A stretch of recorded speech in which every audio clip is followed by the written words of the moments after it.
I'll always remember my first time flying alone, trying to dissolve the anxiety that loitered in my lungs. I remember the music I listened to on the plane. When I play it again, my eyes start to fill to the brim with the memories that come flooding in. It's in that moment that life felt most unfair, not for the fact that I felt despair, but that I felt most unworthy to be there, at last, in Wisconsin air. I expected that week to change my life, but I was ill prepared for how much.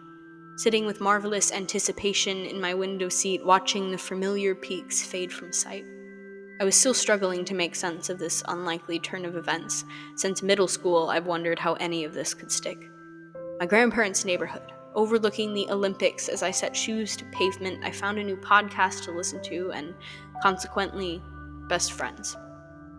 I expected that week to change my life, but I was ill prepared for how much. When I saw them face to face for the first time, running through that airport space, I had barely begun to grasp that it was real. Everything was real. The friendship that began through audio waves and stretched over 2,000 miles, the artists and saints that brought us together, though we were far apart. It was all real. Not a figment or something my mind could take from me at any moment. There was no collapsing that view of Wisconsin cornfields out the rain-dotted car window, or muting that sound of laughter and shared songs that the vehicle struggled to contain. I tried to convince myself of reality all week, using my eyes to remind that this was not Washington soil. This land was flat and scarcely prone to trees.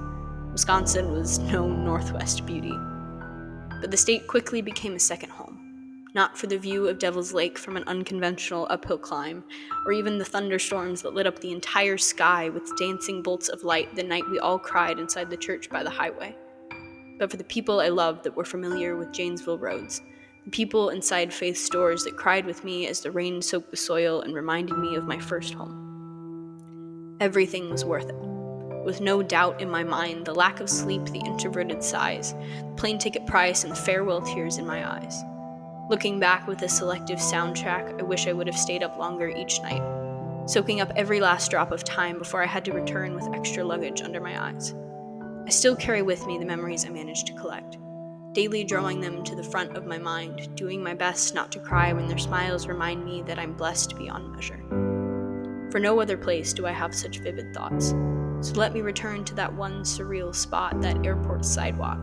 Concrete things under my feet and in my sights, both when we said hello and begrudgingly said goodbye. The best first meeting of my whole entire life.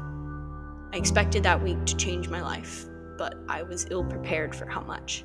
It shook me to my core and made my future feel so much more secure. I met my best friends, and in turn they met me.